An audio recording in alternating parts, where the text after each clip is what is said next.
shift to a policy guaranteeing migrant workers' rights. 2025 KCTU National Migrant Workers Rally Declaration.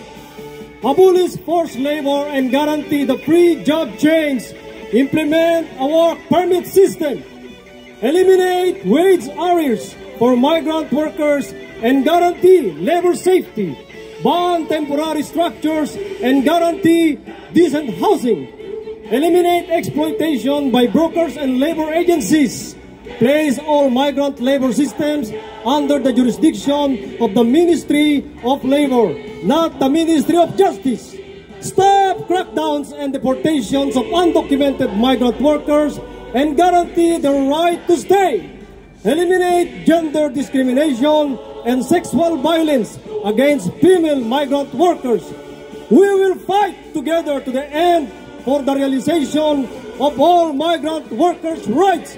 Long live international solidarity! अहिलेको खराब नीतिलाई